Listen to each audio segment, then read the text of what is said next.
assalaamu calaykum.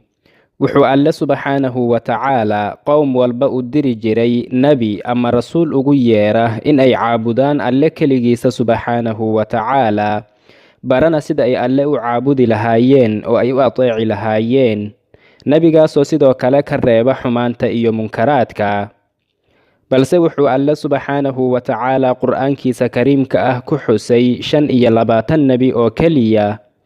ambiyadaas la xusayna waxaa ka mid ahaa nebiyullaahi Ilyaas calayhi salaam.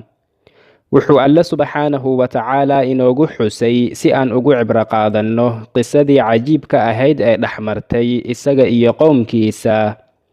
balse nasiib darro waxaa aad u yar dadka si xeel dheer u yaqaana qisada nebigan aadka u qiimaha badan.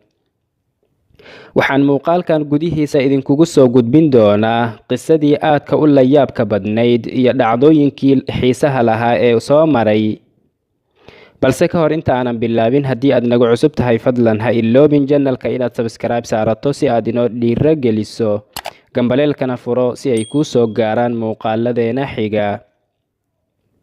wuxuu Alle subxaanahu wa tacaalaa nebigiisa Ilyaas calayhi salaam u diray magaalo lagu magacaabi jiray Baclabak oo ku taalay galbeedka magaalada Dimashiq. waxayna dadkii magaaladaas degganaa caabudi jireen sanam ka mid ah asnaamta oo ay ku magacaabi jireen Baclan. waxayna aaminsanaayeen in uu isagu rabbi u yahay. waxay u keeni jireen qaraabiinta, waxayna ka baryi jireen arsaaqda, waxayna weydiisan jireen in uu u dhaafo dunuubtooda iyo gafafkooda.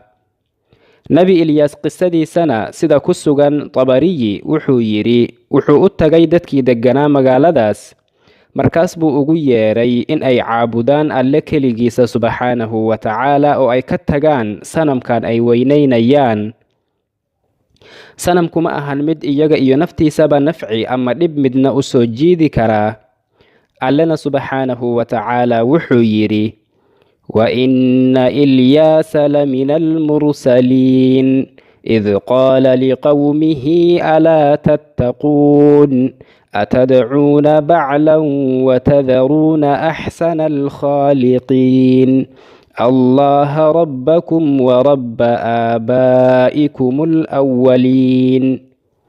wuxuu Alle subxaanahu wa tacaalaa yidhi, Ilyaas wuxuu ka mid ahaa rususha. Muxamedow xus oo ummadaada u sheeg markii uu Ilyaas ummaddiisa ku yidhi, war miyaadan rabbigiina ka baqaynin?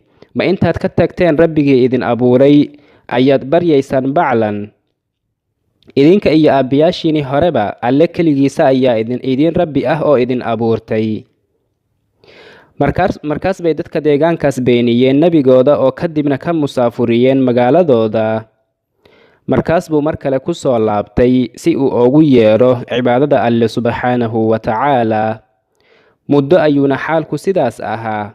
waa ay diideen in ay rumeeyaan, mana aysan ajiibin. Allena subxaanahu wa tacaalaa wuxuu yidhi, fakadabuuhu fainahum lamuxdaruun ilaa cibaada allaahi almukhlasiin.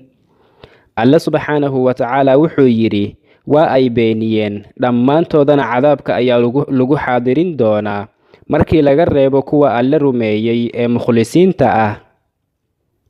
markaas buu nebi Ilyaas rabbigiisa baryay subxaanahu wa tacaalaa, wuxuuna yidhi, ilaahayow banu Israa'iil waa ay diideen in ay ku rumeeyaan, waxayna kaa doorteen in ay caabudaan kayrkaaga. ilaahayow nimcadaada aad siisay ka cesho.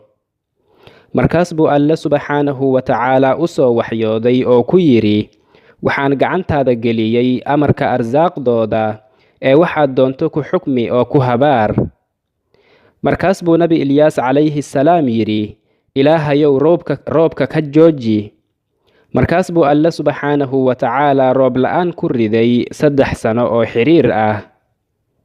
hal dhibic oo roob ah ogamay imaanin xagga samada, ilaa ay xoolihii ka baaba'een oo dhirtii iyo geedihiina ka engegeen, oo wax walba abaartu ay saamaysay. dadkii waxaa ku dhacay dhibaato aad u daran. nebi Ilyaasna calayhi salaam kadib markii uu habaaray waa uu ka qarsoomay indhahooda, wuuna iska qariyey. arsaaqdiisana waxay ugu imaanaysay meel walba ee uu joogo. markaas bay banu Israa'iil haddii ay guri ka soo carfiyaan muufo carafteeda waxay dhihi jireen waxaa halkan joogo Ilyaas. markaas bay soo weerari jireen waxayna dhibaato u geysan jireen qof walba oo gurigaas la joogay. markaas buu habeenada ka mid ah u hoyday guri ay lahayd haweeney ka mid ahayd banu Israa'iil oo dhashay wiil lagu magacaabi jiray Alyasac. wiilkan ayaa wuxuu ahaa mid xanuunsan. markaas bay haweeneyda nebi Ilyaas hooy siisay oo qarisay. markaas buu isaguna ugu duceeyey wiilkeeda. markaas buu Alle subxaanahu wa tacaala ka caafiyey oo ka qaaday xanuunkii hayay. kadibna wiilkan ayaa rumeeyey oo raacay nebi Ilyaas calayhi salaam, wuxuuna u raaci jiray meel walba oo uu aado. intaas kadibna nebi Ilyaas calayhi salaam ayaa banu Israa'iil ku yidhi, haddaad ka tagtaan sanamkan aad caabudaysaan, Alle ayaan idiin baryayaa, roob ayaana idiin di'i doonaa. markaas bay dadkii magaaladaas degganaa nebi Ilyaas calayhi salaam ku waafaqeen hadalkiisa. waxayna magaalada ka saareen sanamkii, waxayna nebi Ilyaas u ballanqaadeen in ay Alle keligiisa rumayn doonaan oo aysan Alle ka soko wax kale caabudi doonin hadda wixii ka dambeeya.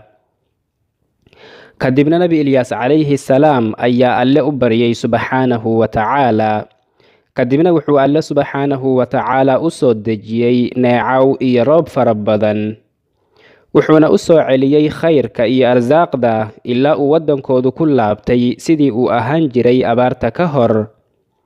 intaas kadibna waxay kufaartan daalimiinta ah dib ugu laabteen caabudista sanamkoodii bacla, waxayna ku kufriyeen rabbigooda subxaanahu wa tacaala.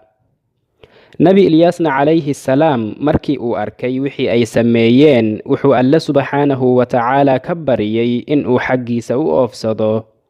markaas buu Alle subxaanahu wa tacaala oofsaday oo korna yeelay. Allena wuxuu yidhi subxaanahu wa tacaala, وتركنا عليه في الآخرين سلام على الياسين إنا كذلك نجزي المحسنين. riwaayadaha kale iyo sheekooyinka laga sheego nebi Ilyaas calayhi salaam waxaa ka mid ah in markii uu rabbigiisa ka dalbaday in uu xaggiisa u qaado ay u timid daabad midabkeedu uu ahaa midabka dabka oo kale. markaas buu koray. kadibna wuxuu Alle subxaanahu wa tacaala u yeelay baalal, wuxuuna u geliyey iftiin, wuxuuna ka jaray u baahnaanshaha cuntada iyo cabitaanka, wuxuuna noqday malag bashari ah oo samada iyo dhulkaba jooga. waxaana gadaashiisa risaalada faafinteeda loo dhiibay Alyasac. balse sheekadan waa sheeko runtii aad uga fog mantiqa, mana ahan mid daliil leh. sidoo kale waxaa jiraan sheekooyin kale oo sheegaya in nebi Ilyaas calayhi salaam uusan dhimanin oo uu ilaa iyo maanta nool yahay oo uu la nool yahay Khadar oo ay sanadkiiba hal mar kulmaan.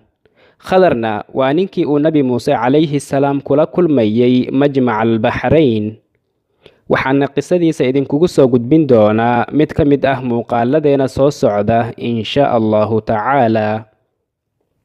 sidoo kale sheekadana ma ahan mid daliil leh, waana mid aad uga fog mantiqa. wallaahu akbar wa aclam.